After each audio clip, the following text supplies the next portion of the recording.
Selamat berjumpa kembali pada mata kuliah Sosiologi Pendidikan.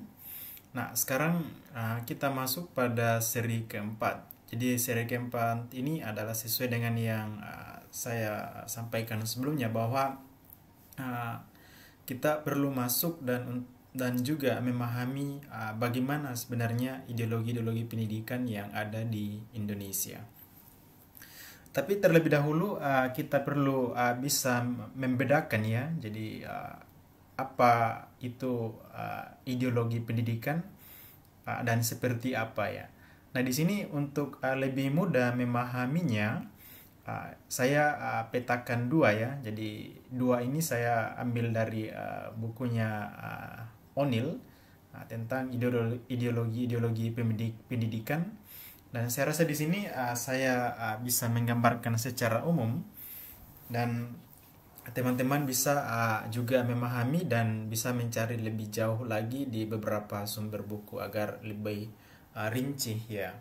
Nah, di sini jenis-jenis ideologi pendidikan itu terbagi dua ya. Meskipun ada yang lain, tetapi yang secara umum itu ada ideologi pendidikan konservatif, ada ideologi pendidikan liberal. Nah, ideologi pendidikan konservatif itu sama dengan sentralistik.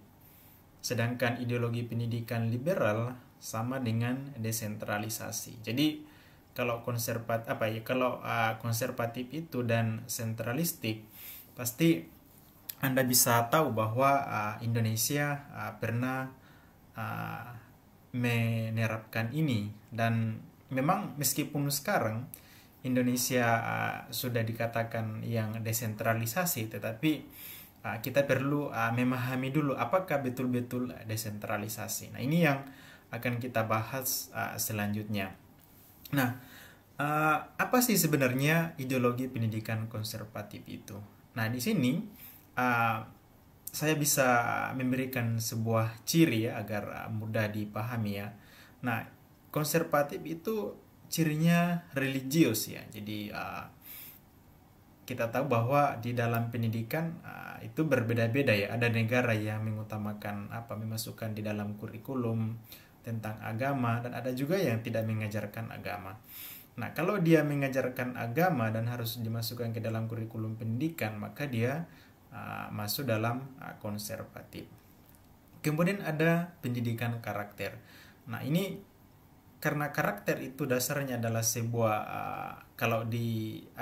tergantung dari beberapa negara ya. Kalau Indonesia kan basically dia berasal dari agama, karena dia pendidikan moral, dan tentu moralnya orang Indonesia harus dibangun dari agama karena dia berdasarkan pada ketuhanan. Beda dengan negara lain yang memang moralnya dibangun atas dasar rasionalitas. Nah, ini yang kemudian ada relevansinya juga dengan religius ya. Makanya nanti akan sangat dekat dengan konservatif di sini. Yang kemudian diikat oleh tradisi. Nah, ini yang turun temurun ya. Jadi Indonesia tidak selalu tidak mau lepas dengan tradisi di dalam pendidikan. Nah, kita perlu juga menyadari bahwa tradisi itu seperti beberapa negara yang tidak bisa lepas dari orang-orang yang pertama merintis pendidikan di negara itu. Misalnya kalau di Indonesia ya. Jadi sebenarnya kita perlu sadari juga ya, atau banyak juga yang tidak menyadari bahwa sistem pendidikan di Indonesia tidak bisa lepas dari sistem pendidikan kolonialis yang juga dulu dibangun oleh Belanda. Nah, ini yang sama sekali tidak bisa ditinggalkan oleh struktur atau sistem di pendidikan di Indonesia yang sekarang sudah menjadi akar dan menjadi bangunan di dalam sebuah kurikulum dan juga sebuah pembelajaran. Makanya ya seperti contohnya Indonesia ya, yang kita katakan sebagai sangat diikat oleh tradisi. Kemudian kurikulum disusun oleh pemerintah. Nah, kita tahu bahwa di Indonesia ya tentu siapa yang membuat kurikulum ya Menteri Pendidikan, yang memang yang dipilih oleh Presiden untuk menjadi bagaimana supaya uh, kurikulum itu bisa sejalan dengan kekuasaan atau sebuah pemerintah. Nah, ini dikatakan juga sebagai sentralistik. Nah, tetapi di beberapa negara juga ada yang tidak seperti itu. Jadi kita bisa membandingkan ya, bahwa ideologi konservatif, bahwa semuanya juga ada terpusat kepada pemerintah. Makanya dikatakan sentralistik. Nah, untuk bisa membedakan ideologi pendidikan tersebut di Indonesia, kita juga harus bisa membandingkan dengan apa itu ideologi pendidikan liberal. Nah, liberal yang pada dasarnya itu memang lebih mengarah kepada hak asasi manusia atau kebebasan di dalam bermasyarakat, dalam pendidikan, kebebasan peserta didik. Nah, kita lihat di sini cirinya itu pertama adalah kritis. Jadi tidak boleh utamanya adalah mengkritis. Jadi dosen, guru, bahkan rektor atau kepala sekolah dan menteri pendidikan ataupun siapa yang terlibat dalam pendidikan itu memang harus didasarkan pada kritis. Bisa mengkritis pemerintah, presiden. Nah, Anda bisa lihat di mana negara-negara yang pemimpinnya atau misalnya atau rektornya atau dosennya atau gurunya, apakah dia berani mengkritik sistem pendidikan, apakah dia berani mengkritik pemerintah atau mengkritik menteri. Nah, ini yang perlu menjadi tanda tanya kan. Nah, kalau dia tidak bisa mengkritik itu, maka dia bukan pendidikan yang liberal atau desentralisasi. Nah, juga pluralis, multikulturalis. Nah, kita lihat di sini ya, misalnya kita permantap di sini ya masalah pluralisme dan ada multikultural. Apakah betul-betul pendidikan itu pluralis atau multikultural?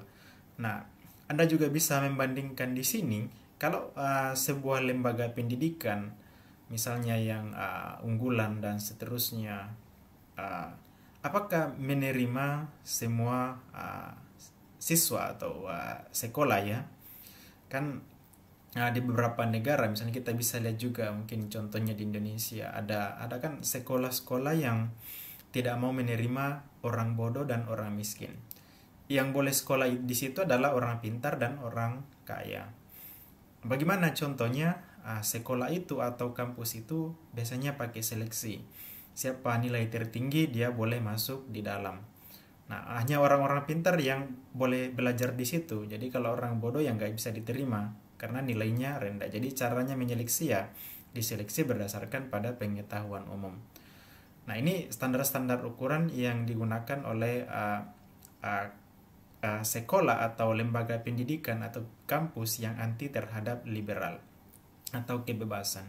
Juga ada multikulturalis. Jadi multikulturalisme sama tadi dengan pluralisme, tidak mau menerima perbedaan. Yang diterima itu hanya sudah punya standar-standar tertentu. Dia bersifat eksklusif ya. Jadi tambahnya di sini adalah pluralisme, multikulturalisme dan ada inklusif. Jadi kalau dia tadi konservatif berarti dia juga bersifat inklusif. Eksklusif. Jadi perbedaannya di situ. Kemudian yang utama di dalam liberal sebagai kuncinya itu adalah demokrasi. Demokrasi itu adalah kebebasan antar individu, hak asasi manusia ya yang diutamakan. Nah, ini yang saya rasa menjadi sebuah dasar di dalam dasar bagi kita untuk jauh lebih dalam untuk memahami ideologi pendidikan Indonesia sebenarnya seperti apa. Nah, kita lihat pada slide selanjutnya. Nah, sekarang kita pertajam di sini ya. Sebenarnya tipologi ideologi pendidikan di Indonesia itu apa ya? Apakah dia konservatif ataukah dia liberal? Nah, coba kita lihat di sini bahwa ideologi pendidikan Indonesia adalah bercirikan ideologi konservatif dan juga sekaligus liberal ya. Nah, kenapa demikian? Nah, kita lihat di sini bahwa pendidikan Indonesia disebut bercirikan ideologi konservatif karena di dalam landasan pendidikan berisikan nilai-nilai religius, pembudayaan, tradisi, keteladanan, serta masih dominannya campur tangan pemerintah terhadap pendidikan. Nah, memang kalau kita lihat secara jeli atau memang berdasarkan pada struktur atau sistem pendidikan yang dibangun di Indonesia, memang lebih cenderung pada konservatif dan tadi ya sentralisasi. Meskipun di dalam aturannya atau sistemnya itu atau apa yang sudah dibuat, dia mengatakan desentralisasi, tetapi dalam realitasnya dia sebenarnya sentralisasi. Kenapa? Karena lembaga pendidikan atau beberapa unsur-unsur yang lainnya dalam pendidikan, terkhususnya kurikulum, ya harus dibangun atau dibuat oleh pemerintah. Nah, tentunya tadi yang dimaksudkan di sini serta masih dominannya campur tangan pemerintah terhadap pendidikan. Nah, di sini karena memang pemerintah menyusun kurikulum itu untuk melanggengkan sebuah kekuasaan atau kepemerintahannya. Karena jangan sampai lembaga pendidikan itu bertolak belakang dengan lembaga pemerintahan, lembaga pendidikan bertolak belakang dengan pemerintahan, kampus bertentangan dengan pemerintahan, otomatis presiden atau kepala negara tidak bisa mengambil kebijakan secara penuh. Nah, oleh karena itu disusunlah sebuah kurikulum yang bisa mengatur khususnya mahasiswa ya, agar mahasiswa tidak kritik terhadap pemerintah, tidak berani macam-macam dan lain-lainnya. Kalau ada yang pergi demo nanti diculik dan dihukum dan ditangkap dan lain-lainnya. Nah, inilah salah satu yang memang mendasarinya adalah konservatif. Orang takut terhadap semua peraturan dan lain-lainnya. Tidak ada kebebasan di dalam pendidikan. Jadi mengkritik itu hanya ada di dalam kelas saja. Tapi kalau kita mengkritik di luar, maka hati-hati jangan sampai kita bisa ditangkap dan lain-lainnya. Mengkritik kekuasaan atau kesalahan apapun. Nah, ini yang memang sebuah momok yang menakutkan di dalam sebuah lembaga pendidikan. Nah, ini yang ditakuti ketika konservatif itu yang menjadi dasar utama. Nah, sebenarnya, oleh karena itu, untuk menutupi itu di dalam sistem pendidikan Indonesia, maka dibangunlah sebuah bayang-bayang yang bersifat liberal ya. Jadi, meskipun tidak ada kebebasan, tetapi dibangun sebuah kata yang akan membuat orang menjadi seolah bebas ya. Meskipun pada dasarnya tidak ada kebebasan ya. Jadi kebebasan itu sebenarnya dikunci oleh sebuah struktur. Jadi kita hanya bebas di dalam sebuah lingkaran struktur yang sudah diatur sedemikian rupa.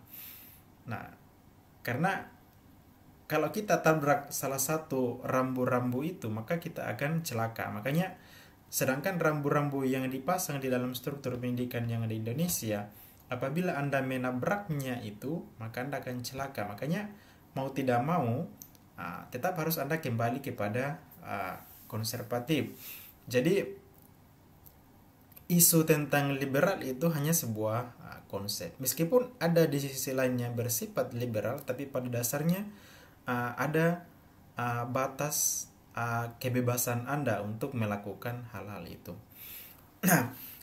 Nah, coba kita bandingkan di sini tentang secara liberal ya. Sedangkan pendidikan Indonesia juga disebut bercirikan ideologi liberal karena di dalam komponennya berisikan pengembangan potensi peserta didik melalui ilmu pengetahuan ya. Nah, itu hak setiap orang ya. Meskipun tidak semua orang berhak di Indonesia ya. Ya, kalau miskin dan tidak punya akses dan lainnya kan kita tidak bisa sekolah di Indonesia ya. Banyak orang yang tidak bisa sekolah karena tidak bisa menjangkau pendidikan. Atau tinggal di pedalaman ya, sekolahnya jauh dari sekolah. Meskipun di kota, tetapi kebanyakan di sekolah di kota kan harus membayar dan lainnya. tidak ada baju untuk membeli tidak ada uang untuk membeli pakaian seragam di sekolah. Sedangkan di sekolah kita harus disuruh pakaian seragam ya. Jadi salah satu ciri juga untuk lembaga pendidikan yang konservatif itu adalah diwajibkan orang-orang untuk memakai pakaian seragam. Nah, ini juga yang nanti menjadi sebuah ciri di dalam lembaga pendidikan di Indonesia. Nah, kalau seumpama lembaga pendidikan kampus Anda atau sekolah nanti di mana Anda sekolah, Anda harus disuruh memakai seragam, maka itu bukan lembaga pendidikan yang liberal. Itu sifatnya konservatif. Anda diikat di dalam suatu kesamaan yang umum, harus seragam dan tidak boleh ada yang berbeda. Jadi semuanya harus seragam pada hari ini. Berarti Anda tidak diberi kebebasan untuk hidup menyuarakan hak-hak dan hak asasi diri Anda di dalam sebuah lembaga pendidikan. Nah, itu makanya dikatakan sebagai pendidikan konservatif. Tetapi kalau Anda memiliki kebebasan untuk hidup berdampingan bersama, hidup berbeda dengan yang lain, kamu memakai baju putih, saya memakai baju hitam, kamu memakai baju warna merah, saya memakai baju warna ungu misalnya, dan kita hidup berdamai dan tidak ada pengaruhnya, tetapi kita fokus untuk menekankan pada sebuah keilmuan. Nah, itulah dikatakan ideologi pendidikan liberal. Nah, kenapa ada kita bingung untuk mengatakan bahwa Indonesia ini pendidikan liberal atau konservatif? Karena di sisi lain ada juga lembaga pendidikan yang memang mengarahkan kita kepada ya silakan memakai baju terserah Anda. Sedangkan ada juga yang memaksa kita untuk harus seragam. Nah, ini yang seolah-olah liberal itu tidak ada ya. Dan juga ada penguncian terhadap kebebasan terhadap individu. Bahkan meskipun kita dikatakan bebas di Indonesia, tetapi pada dasarnya batasan berpikir kita itu sangat dibatasi oleh sebuah budaya dan ikatan norma di dalam masyarakat. Anda bebas berpikir dan juga dan lain-lainnya, nanti langsung dicap sebagai hal melanggar dan lain-lainnya, melanggar etika. Makanya tradisi itu selalu ikut ya. Nah, juga pemberdayaan partisipasi masyarakat dalam pendidikan. Khususnya ini yang sekarang yang sebenarnya yang terbaru dikatakan kurikulum kita yang terbaru dari Menteri baru juga, Merdeka Belajar. Nah, apakah Merdeka Belajar itu sudah relevan dengan liberal? Ya, konsep dalam Merdeka Belajar itu ya memang dia pendidikan liberal. Tetapi dalam realitasnya, apakah memang betul-betul liberal? Nah, ini yang masih menjadi tanda tanya karena masih dalam proses sekarang ya. Tetapi kalau yang sejauh ini dari berdasarkan pada beberapa hasil survei dan juga beberapa pengalaman, untuk saat ini Merdeka Belajar belum bisa dikatakan ideologi liberal yang sepenuhnya. Kenapa? Karena masih dikunci oleh sebuah struktur dari pemerintah. Semuanya dikelola dan juga sebenarnya tidak ada kebebasan di situ sebenarnya. Hanya bebas untuk mengambil mata kuliah, tetapi pada dasarnya mahasiswa atau siswa juga belum bebas untuk berpikir. Nah, oleh karena itu belum bisa dikatakan sampai sekarang. Tapi kita lihat sejauh mana perkembangan, karena pada sampai saat ini itu belum sampai pada tahap yang ingin dicapai. Nah, kita lihat pada perbandingannya di halaman selanjutnya. Nah, untuk lebih jelasnya, sekarang kita bisa membandingkan ya antara ideologi pendidikan liberal ini dengan ideologi pendidikan konservatif di Indonesia. Nah, kita lihat di yang pertama ini adalah ideologi pendidikan konservatif. Nah, ideologi pendidikan konservatif memandang bahwa struktur pendidikan di Indonesia merupakan suatu hukum wajib atau sebagai sebuah wewenang pemerintah ya.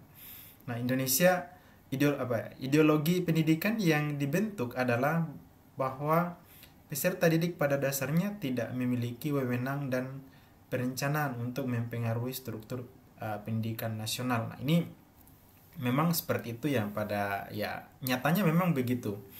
Jadi Anda sebenarnya mahasiswa sebenarnya pada dasarnya dia tidak punya wewenang untuk mempengaruhi sistem pendidikan atau struktur pendidikan. Jadi apa yang dikatakan oleh Menteri Pendidikan dan pemerintah itulah yang Anda ikuti ya. Mau kurikulum 2013 atau buat lagi kurikulum campuran dan lain-lainnya, ya itu yang Anda ikuti. Makanya ya itulah ciri khas sebagai negara apa ya, ideologi pendidikan konservatif.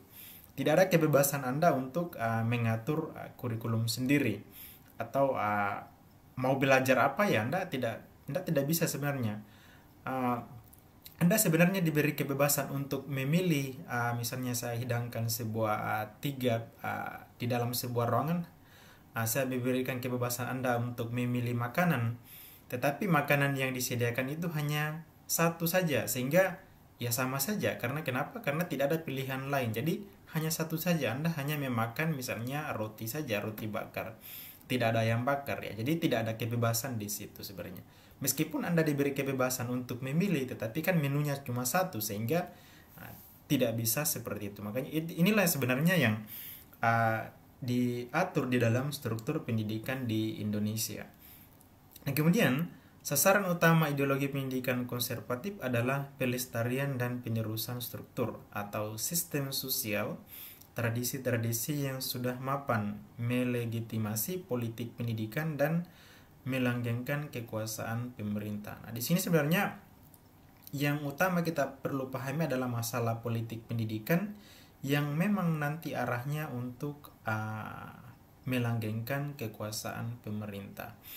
Jadi struktur pendidikan itu didesain agar tidak bertolak belakang atau tidak mengkritik sistem pemerintahan. Dan yang dicari nanti itu adalah alumni dari sekolah, alumni dari lembaga pendidikan itu nanti menjadi orang yang manut atau orang yang taat pada pemerintah atau mengikuti semua apapun itu, meskipun salah sebenarnya secara rasional, tetapi karena pemerintah yang sudah dianggap sebagai orang yang berkuasa dan dia sudah tahu segala-galanya, itu adalah benar. Jadi meskipun itu nyata-nyatanya tidak adil, tetapi karena sudah dikatakan ya itu adalah benar. Nah, meskipun Anda ada orang yang menolak itu, nah ini orang-orang yang mencoba untuk melawan sistem itu. Nah, itu yang coba dikaburkan di dalam sistem pendidikan ya, struktur pendidikan. Jadi yang dimunculkan itu adalah meskipun itu buruk tetapi sudah dilegitimasi, maka itu menjadi baik. Nah, ini salah satu di dalam politik pendidikan ya yang coba dimainkan agar siapa yang belajar di kampus dan sekolah itu tidak bisa memiliki daya nalar yang kritis untuk menganalisis sejauh mana pendidikan yang terjadi atau sejauh mana pemerintahannya dalam mengatur pendidikan. Ya pastinya apapun yang terjadi itu diterima begitu saja, jadi langsung taken for granted ya, oke lah diterima dan dilakukan begitu saja. Nah coba kita bandingkan lagi dengan yang tadi ya, tadi sudah konservatif, kita ke ideologi pendidikan liberal. Nah, ideologi pendidikan liberal ini menganggap bahwa tidak ada keterkaitan antara persoalan politik dan kekuasaan dengan institusi pendidikan, karena institusi pendidikan harus independen dan terbebas dari intervensi pemerintah atau penguasa ya. Nah, memang di sini kalau kita coba bandingkan, ini sudah sangat bertolak belakang ya. Jadi kalau seumpama dia pendidikan liberal, ya tidak boleh ada intervensi pemerintah terhadap sekolah tersebut atau kampus tersebut. Jadi kampus tersebut berhak secara independen untuk menyusun kurikulumnya. Ya, terserah dia mau gimana, tidak boleh diikat oleh pemerintah. Sistem dan struktur ya mereka mengatur sendiri. Seleksi mahasiswa, ya pemerintah tidak boleh campur tangan. Ataupun apa yang dipelajari, ya jadi orang diberi kebebasan dan wewenang di dalam sebuah lembaga pendidikan, institusi pendidikan untuk menentukan nasibnya sendiri. Nah, memang pada dasarnya pasti kalau memang itu baik, pasti untuk mendukung kemajuan negara. Tetapi di sini Kalau kita lihat di Indonesia, pemerintah itu tidak percaya dengan lembaga pendidikan atau institusi pendidikan dan perguruan tinggi. Makanya pemerintah sendiri yang menyusun kurikulum yang kemudian digunakan oleh lembaga pendidikan. Nah, di sini sebenarnya kepercayaan pemerintah terhadap lembaga pendidikan untuk menghasilkan sebuah generasi atau pola pikir yang memang pada dasarnya nanti hasil-hasil dari lembaga pendidikan itu atau alumni ya yang nanti sebagai generasi penerus itu tidak dipercaya secara independen oleh pemerintah bahwa institusi pendidikan itu bisa menghasilkan secara independen. Jadi pemerintah harus tetap menyusun kurikulum yang memang berdasarkan pada kepentingan mereka, bukan kepentingan negara tetapi kepentingan pemerintahnya ya. Itu yang perlu diperhatikan. Nah, kemudian ideologi pendidikan liberal menempatkan peserta didik pada posisi sentral di dalam struktur dan institusi pendidikan agar mereka dapat berpikir secara bebas dan keluar dari lintas struktur pendidikan.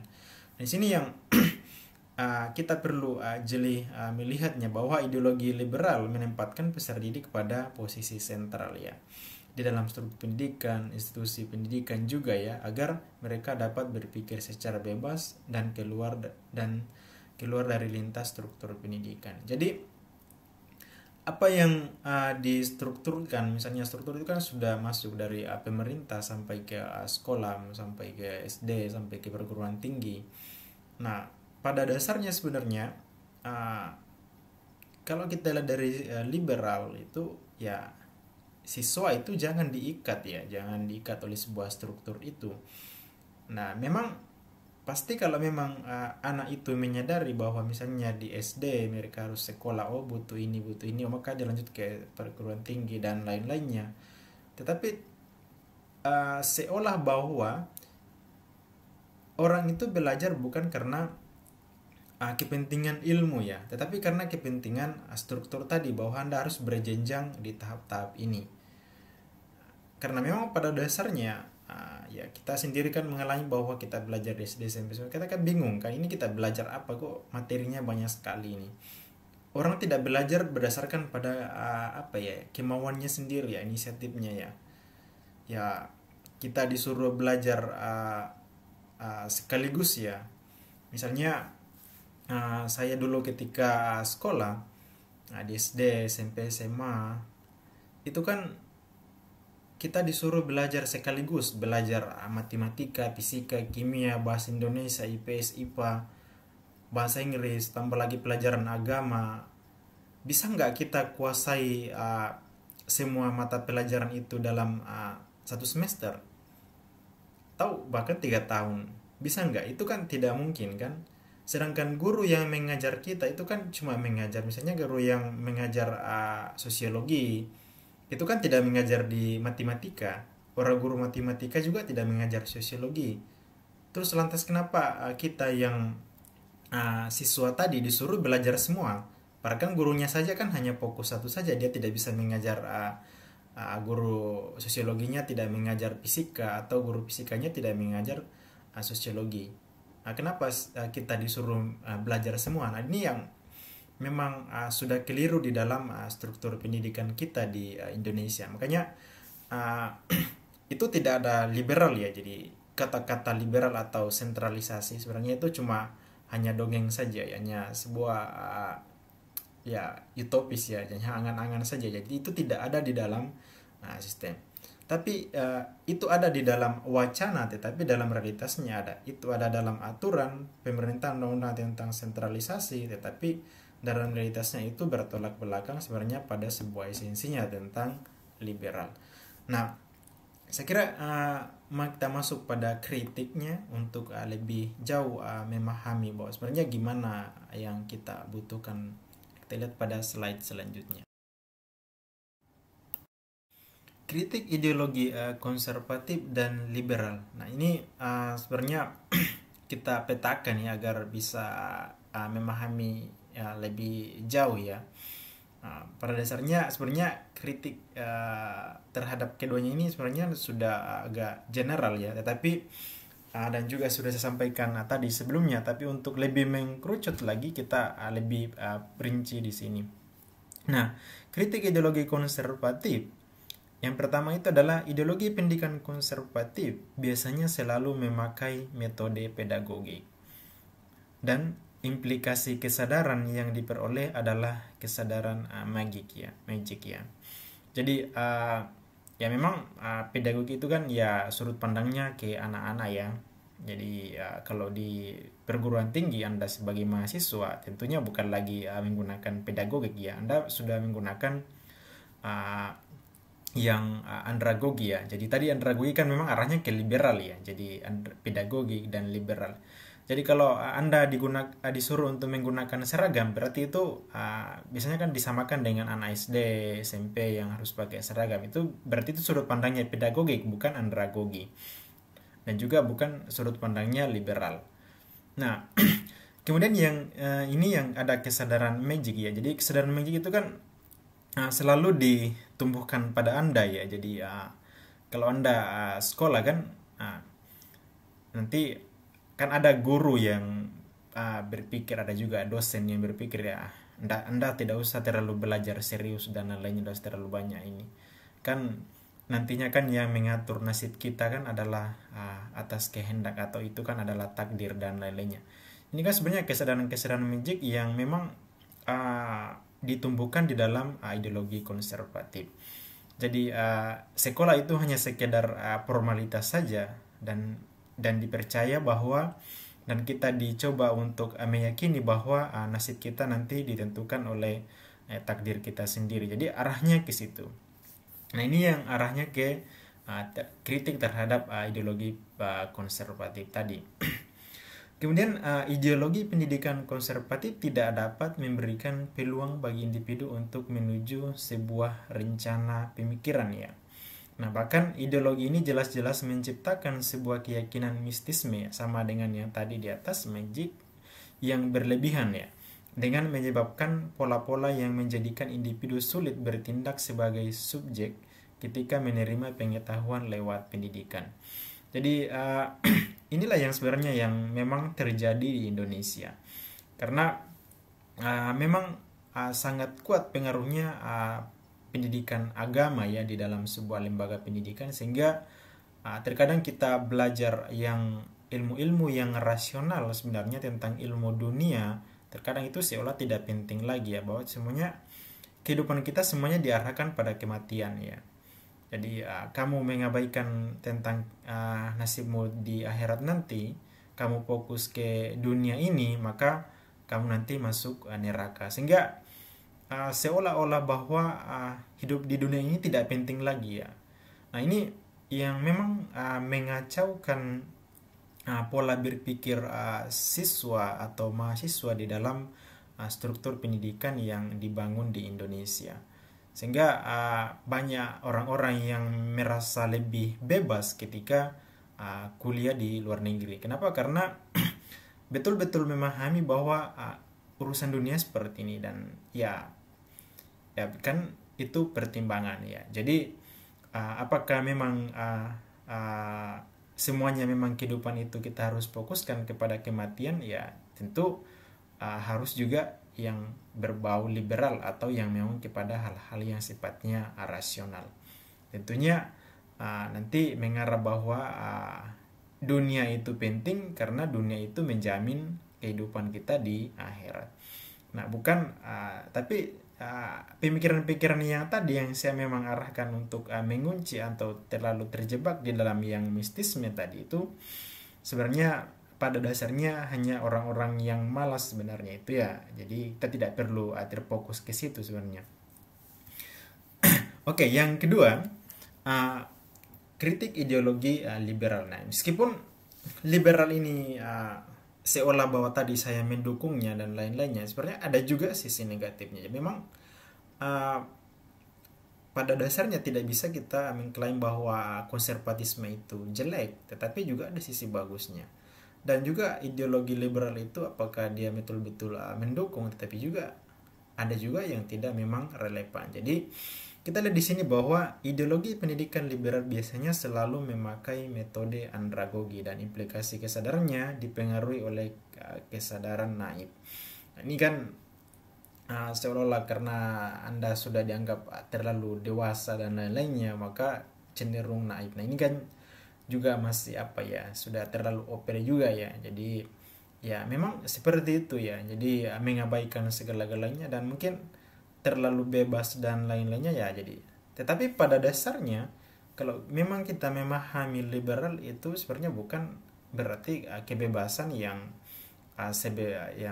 mengarah ke vandalisme ya. Vandalisme itu adalah kekacauan, perusakan dan lain. Sebenarnya yang dimaksudkan di sini adalah kebebasan berpikir, kebebasan dalam pendidikan, dan bukan kebebasan untuk semau-maunya ya. Jadi ini tidak bermaksud seperti itu. Jadi pendidikan ideologi liberal itu bukan berarti kebebasan semau-maunya ya, tapi kebebasan berdasarkan pada sudut pandang yang rasional ya. Oke, dan yang terakhir ini yang kedua di sini dikritik adalah ideologi pendidikan liberal secara umum merepresentasikan kebebasan dalam segala bentuk pemikiran, akan tetapi terpaku dalam koridor yang telah ditata sebelumnya dan tidak berani meninggalkan secara langsung tatanan kesadaran tersebut, bahkan secara melestarikannya. Jadi di sini kita bisa lihat bahwa pada umumnya memang merepresentasikan tentang kebebasan dalam segala bentuk pemikiran, tetapi kita tidak tidak terpaku pada koridor yang ditata sebelumnya dan tidak berani meninggalkan secara langsung tatanan kesadaran tersebut, bahkan kecenderungan melestarikannya. Ini yang memang yang saya maksudkan tadi tentang merdeka belajar ya. Jadi kadang juga kita temukan bahwa dia sangat mengidolakan tentang liberal ya, tapi pada dasarnya nanti tidak bisa meninggalkan struktur itu ya. Merdeka belajar memang dari istilah sudah merdeka belajar sudah mengarah kepada liberal, kebebasan, tetapi dia tidak bisa lepas dari struktur pendidikan tadi dan memang tidak berani itu ya. Tidak mungkin Menteri Pendidikan berani langsung lepaskan dari semua untuk kepentingan pemerintah. Nah, ini yang memang sangat kontradiktif. Jadi sebenarnya di sini memang agak blunder memang. Jadi kita tidak bisa mengarah ke situ. Jadi ini yang kritik ideologi pendidikan yang betul-betul tidak terlalu memang ya arahnya memang seperti itu. Jadi dia tidak bisa murni begitu saja bahwa orang bisa liberal atau kebebasan itu masih tidak bisa secara murni. Jadi nanti hanya cenderung naif ya. Oke. Jadi saya rasa untuk materi ini ya cukup sampai di sini, dan selanjutnya nanti kita akan lebih pertajam pada kritik terhadap struktur pendidikan dan institusi pendidikan pada slide selanjutnya.